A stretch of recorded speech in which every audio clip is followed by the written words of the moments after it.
train de vous dire des choses. Mais pendant que je vous parle, je sais que le Saint-Esprit est en train de parler à ta vie. Je sais qu'il te rappelle pourquoi, d'où vient ce problème, où il laisse cette inquiétude pour que tu clames. Où a commencé mon problème?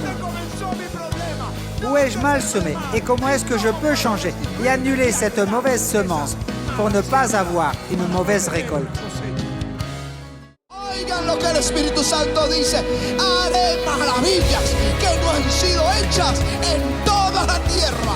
Será cosa tremenda la que Dios hará contigo, la que Dios hará contigo.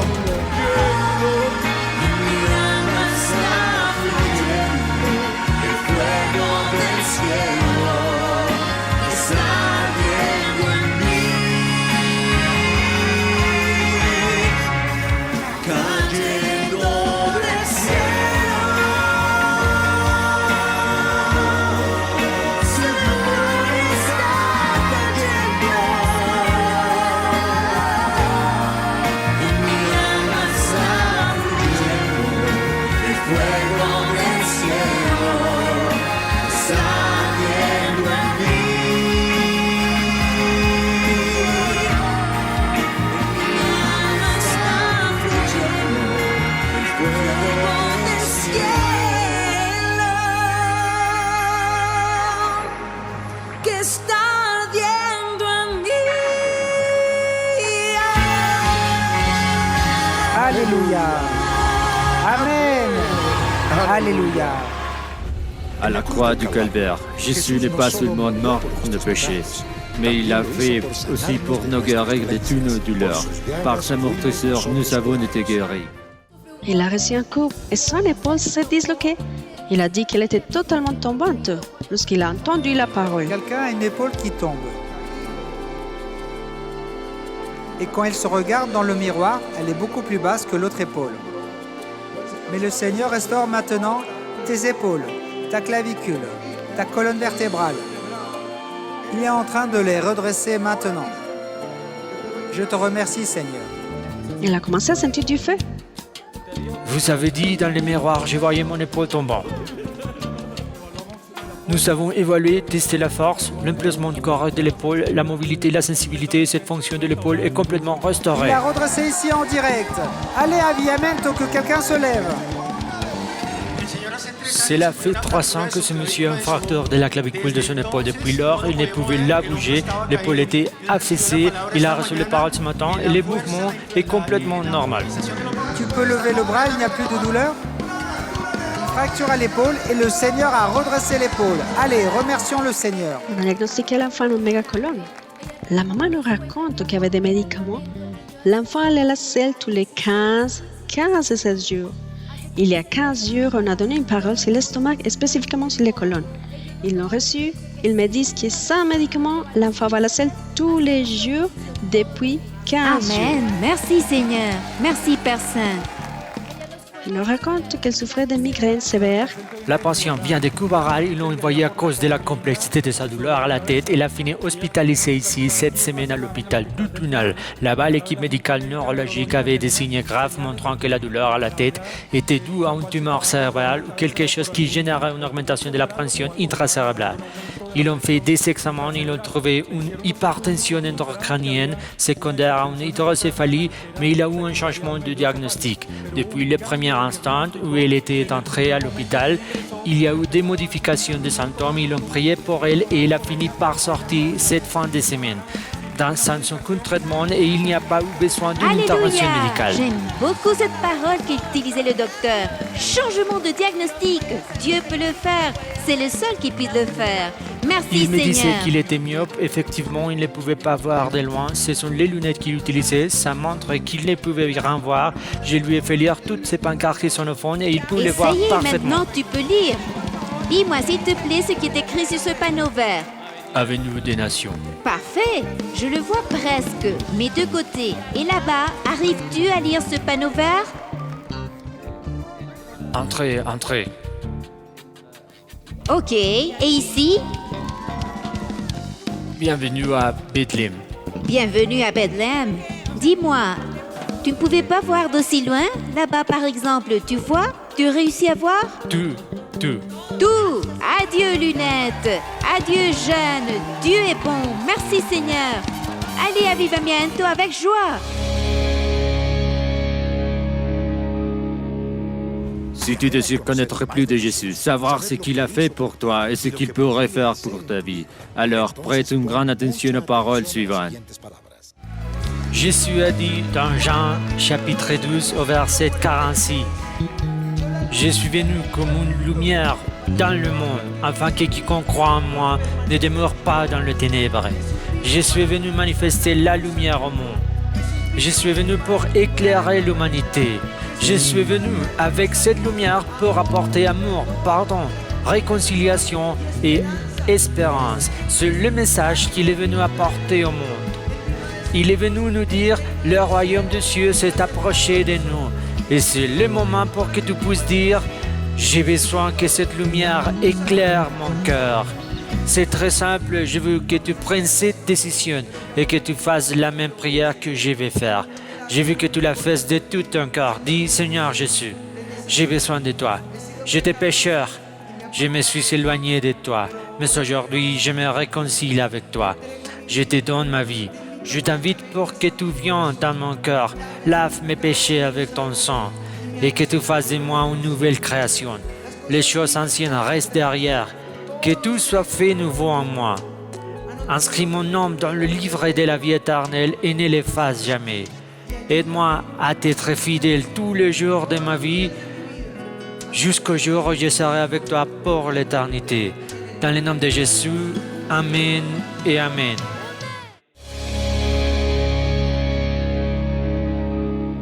Dans ce qui suit, tu écouteras une puissante prédication qui est différée à ta vie et te donnera la conviction dans ton âme que le Seigneur combattra toujours pour toi. Ne te distrais pas, parce qu'une seule parole peut changer ta vie pour toujours. Avec vous, le pasteur Ricardo Rodriguez. Deuxième livre de Samuel et chapitre 24. Et nous allons lire à partir du verset 15. Mais avant de commencer à lire, je vais brièvement vous dire ce qui s'est passé dans les premiers versets. David décide de faire un dénombrement.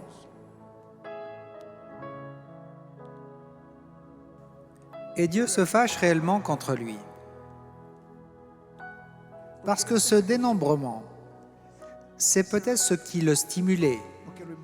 Et nous allons le voir plus loin. Peut-être que c'était de la vanité. Parfois, nous voulons savoir combien nous sommes. Parfois, nous voulons mesurer ce que nous avons. Et cette vanité, réellement, a amené une malédiction. Personne ne voulait faire ce dénombrement. Son général ne voulait pas le faire. Personne. Mais David a insisté, et cela a provoqué un grand nombre de morts. Verset 15. Et Dieu envoya la peste sur Israël. Et il mourut parmi le peuple de Dan jusqu'à Beersheba, 70 000 hommes. Et quand l'ange étendit sa main sur Jérusalem pour la détruire, l'Éternel se repentit de ce mal et dit à l'ange qui détruisait le peuple, « Assez maintenant, retire ta main. » Et l'ange de l'Éternel était près de l'aire d'Aravna, le Jébusien. Et quand il vit l'ange qui détruisait le peuple, David dit à l'Éternel, « J'ai péché. C'est moi qui suis coupable. Qu'ont fait ces brebis? Que ta main soit donc sur moi et sur la maison de mon père. » Ce jour-là, Gad vint auprès de David et lui dit, « Monte, élève un autel à l'Éternel, dans l'aire d'Aravna, le Jébusien. » David monta, selon la parole de Gad, comme l'Éternel l'avait ordonné.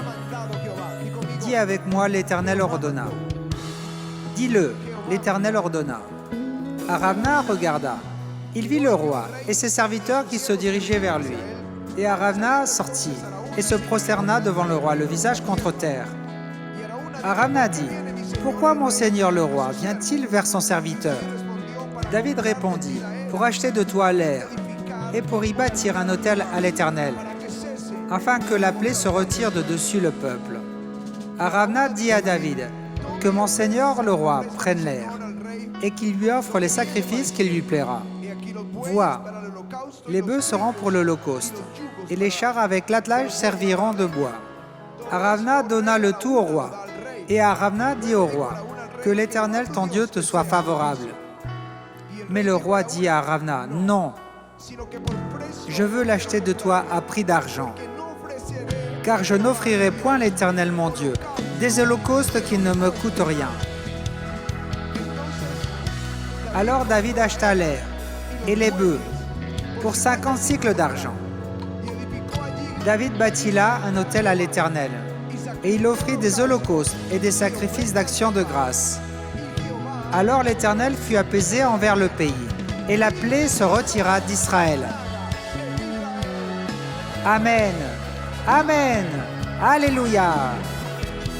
Il y a une illustration que j'aime utiliser chaque fois que je parle de ce thème, parce que c'est très important ce que Dieu va faire avec nous ce matin. Deux paysans se sont accrochés. Ils ont eu une forte discussion. Un ancien propriétaire de terrain avec un jeune qui avait d'autres terres. Et le jeune était si fâché qu'il prit de l'ivrée, connue comme l'ivrée de Jean, qui est la plus mauvaise sur la terre. Et pendant la nuit, il sema l'un des terrains de l'ancien avec cette ivrée pour se venger. Après quelques mois, ils se réconcilièrent. Il rencontra la fille de l'ancien, tombèrent amoureux et se marièrent. Et le jour du mariage, l'ancien était si heureux qu'il offrit ce terrain à ce jeune homme. Et il dit, « J'ai dû maltraiter mon dos pour arracher ce qui a été semé. Ce matin, je suis venu vous dire, tout ce que l'homme sème, c'est ce qu'il va moissonner. Tout ce que l'homme sème, c'est ce qu'il va moissonner. Tout ce que l'homme sème, c'est ce qu'il va moissonner. » Il y a une loi universelle donnée par Dieu après le déluge qui dit, tant que la terre subsistera, les semailles et la moisson ne cesseront point, ni le froid, ni la chaleur, ni le jour, ni la nuit. Ça ne va pas cesser. C'est une loi universelle. Tu n'es pas en train de douter que demain se lèveront le jour et le soleil. Tu ne te dis pas, bon, si demain le soleil se lève, si 2 ou 3 jours il ne se lève pas, ça ira. Non, tu sais que tant que cette terre subsistera, il y aura le jour et la nuit, il y aura le froid et la chaleur. Mais il y aura aussi la semence et la moisson. La semence et la moisson. Alléluia! Cette semence n'est pas seulement en agriculture, c'est en tout. Dis avec moi, en tout. Quand tu sèmes dans les personnes qui sont dans le besoin, quand tu sèmes dans un inconnu qui est dans le besoin, quand tu sèmes dans un pauvre, tu prêtes à Dieu. Quand tu sèmes dans ton ennemi qui te demande un prêt, Dieu va te récompenser. Et quand tu sèmes dans l'œuvre de Dieu, quand tu donnes, je parle de semer, je parle de donner, je parle d'un nécessiteux quand il vient à toi, de ton frère quand il vient avec son besoin. Tu lui donnes et tu prêtes à Dieu. Mais quand tu donnes dans l'œuvre du Seigneur, tu as une moisson à récolter. Aujourd'hui, Patty a mentionné un psaume magnifique. C'est le psaume 20 qui dit « Que l'Éternel t'exauce au jour de la détresse. Que le nom de Dieu de Jacob te protège. Que du sanctuaire, il t'envoie du secours. Que de Sion, il te soutienne. Qu'il se souvienne de toutes tes offrandes et qu'il agrée tes holocaustes. Qu'il te donne ce que ton cœur désire et qu'il accomplisse tous tes desseins. Quand une personne donne dans l'œuvre et qu'arrive le jour de l'épreuve, cette personne peut se retourner vers Dieu et lui rappeler ses offrandes. Seigneur, souviens-toi de mes offrandes aujourd'hui dans ce moment de l'épreuve. Quand tu passes par l'angoisse économique, quand tu passes par la maladie, quand le foyer se brise, Seigneur, rappelle-toi de mes offrandes. Je suis dans le jour de l'épreuve.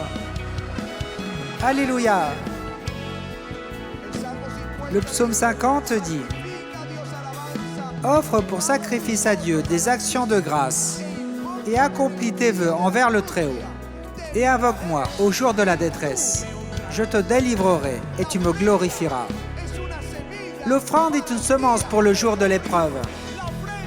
L'offrande est une semence pour le jour de l'épreuve, pour que Dieu se lève et rugisse sur tes ennemis. Alléluia.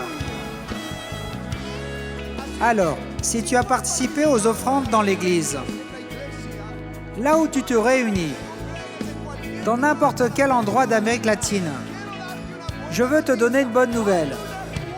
Il y a un compte à ton nom. Et c'est utile pour le jour de l'épreuve, pour le jour de l'affliction. Dieu va te libérer et tu vas l'honorer. Alléluia. Tu as une récolte à ramasser. Mais aussi,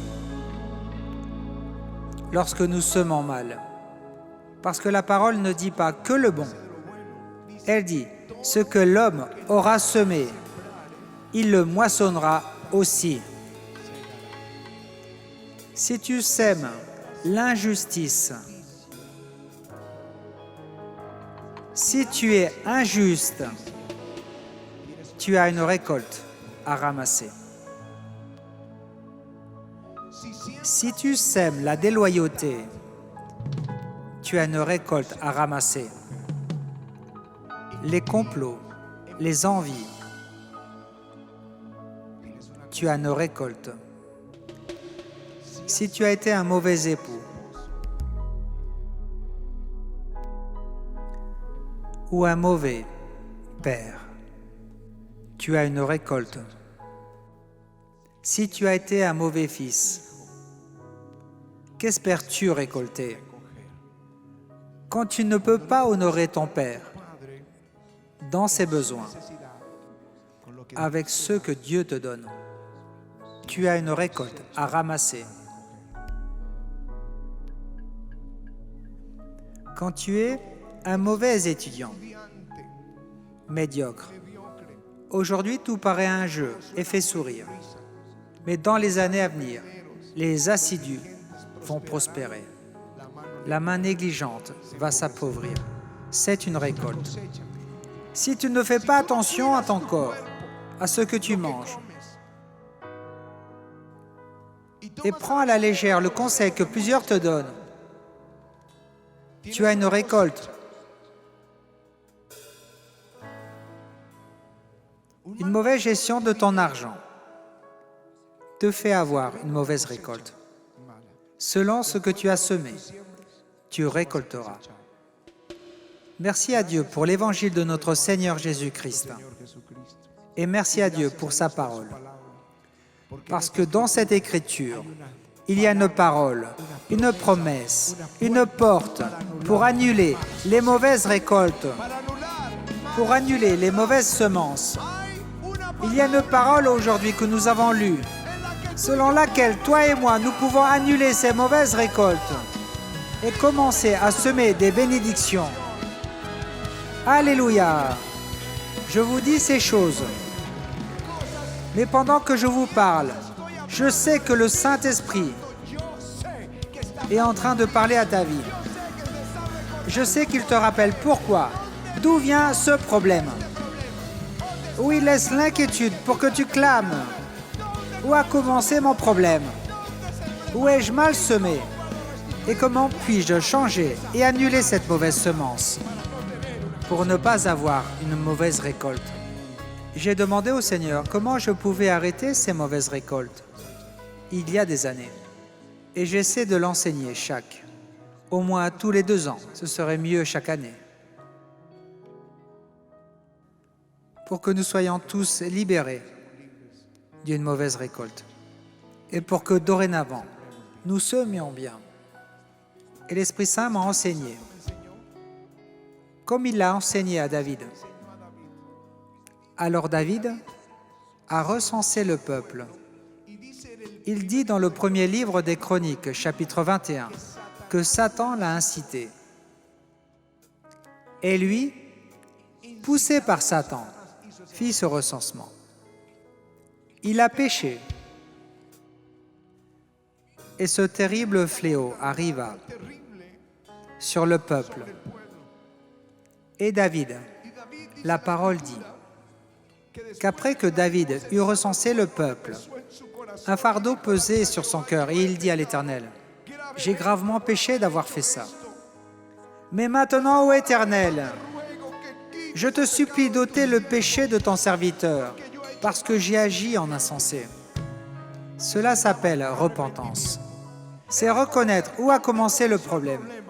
Si tu veux être libre d'une mauvaise récolte, c'est quand tu commences à reconnaître où a commencé le problème, où tu as mal semé, et repens-toi de ce que tu as fait, pour qu'arrive le chemin de la restitution de Dieu pour ta vie. Alléluia! La restitution, selon Joël 2, commence dans la repentance. Et ensuite, Dieu va tout te redonner. Il était repentant. Il était angoissé. Et la parole enseigne dans Ésaïe que dans toute leur angoisse, ils s'affligent aussi. Quand David a commencé à pleurer, quand David a commencé à clamer, alors, et la mort avait touché 70 000 hommes, le Seigneur dit, ça suffit. Je vais enseigner à David comment être libre de ce qui vient. Et il lui a montré l'air d'Aravna et lui a dit, fais-moi un autel ici. Et David est monté et il fit une offrande à Dieu sur cet autel. Une offrande qui lui coûtait. Et immédiatement, le fléau s'arrêta. Et c'est dans ce lieu où se fit l'offrande que s'arrêta la mort. C'est là qu'on a construit le temple de Salomon. C'est là où le temple d'Hérode fut construit. Et c'est là où se construira le futur temple. Une offrande dans le temple arrête le fléau. Une offrande sur l'autel du temple arrêta le fléau. Parce que l'évangile est très simple. Il est si simple que parfois on cherche les choses plus profondes. Mais c'est simple. Comment est-ce que j'annule ce que j'ai fait de mal? Premièrement, repens-toi pour ne pas recommencer. Deuxièmement, restitue là où il y a lieu de rendre, à qui tu as fait du mal ou avec qui tu as été injuste. Et troisièmement, apporte une offrande à l'autel du temple. C'est sur l'autel du temple, dis-le avec moi, sur l'autel du temple, il n'y a pas d'autre lieu pour annuler le fléau. Je crois que j'ai été clair dans le message. C'est pourquoi la parole dit « Apporte toutes les dîmes à la maison du trésor. Ce n'est pas où te disent les gens, c'est dans la maison de Dieu, afin qu'il y ait de la nourriture dans ma maison. Mettez-moi de sorte à l'épreuve, dit l'Éternel des armées, et vous verrez si je n'ouvre pas pour vous les écluses des cieux, si je ne répands pas sur vous la bénédiction en surabondance. Pour vous, je menacerai celui qui vous dévore. Ta terre ne sera pas stérile, mais elle sera appelée terre désirable. Terre désirable. Alléluia. Ce ne sont pas des serments que les pasteurs préfèrent prêcher. Mais j'aime savoir que j'ai un peuple libre de toute malédiction et comblé de la bénédiction de Dieu. Alléluia. C'est le chemin biblique. Si tu dis « Je suis en train de passer par un mauvais moment », j'ai demandé pourquoi. Pourquoi m'arrive-t-il ce qui m'arrive maintenant? Alors, je te dis, examine ce que tu as semé. Parce que la récolte arrive. La récolte arrive. Mais il y a un chemin pour l'annuler. Repentance, restitution et une offrande à Bethel, la maison de Dieu. Viens ici si tu dis, je veux être libre. Je veux être libre. Dis-lui, Seigneur, pardonne-moi si la méchanceté a été en moi. Pardonne-moi, Seigneur. Je m'engage devant toi à restituer. Si la personne à qui tu dois restituer est morte, de toute manière, demande pardon au Seigneur pour avoir gâché sa vie. S'il y a quelqu'un à qui tu n'as pas pu pardonner, dis-lui ce matin, Seigneur, j'ouvre les portes et je libère, Seigneur, tout ce qui, je pensais, me devait. Je le laisse en aller librement. Fais-le maintenant dans le nom du Seigneur. Dis-lui, je le laisse partir, il s'en va librement. Parce que je veux ma liberté. Assez d'esclavage. Dis, Satan, ne compte plus jamais sur moi. Pointe vers le sol. Pointe vers le sol et dis-lui, tu es là. Et le Seigneur m'a donné l'autorité pour marcher sur les scorpions, pour écraser ces démons. Et je ne vais plus marcher avec ces liens dans ma vie. Pour 1000 générations, je me lève, Seigneur Jésus-Christ, pour mes enfants, pour ceux qui vont venir, pour tes frères, pour tes oncles, pour ceux qui sont encore en vie dans ta famille. Et dis-lui, je déclare la liberté, la liberté, liberté. Nous n'allons plus être liés à Satan ni à ce qu'il décidera. Et dis-lui, Seigneur, pardonne-moi pour tout ce que j'ai fait qui t'a irrité. Pardon. Et maintenant, Père, nous faisons ce pacte avec toi. Nous sommes devant ton autel. On ne peut pas te tromper, Seigneur. J'ai obtenu de mauvaises récoltes, mais c'est parce que j'ai mal semé. Maintenant, Seigneur, je m'engage à déposer ce pacte sur ton autel, ce vœu devant ton autel, et que tu me bénisses, Seigneur. Que tu me bénisses, que tu me bénisses, Seigneur. Crie-lui aussi que tu me bénisses, Seigneur, dans le nom de Christ Jésus, dans ce nom qui est au-dessus de tout nom. Merci, Père.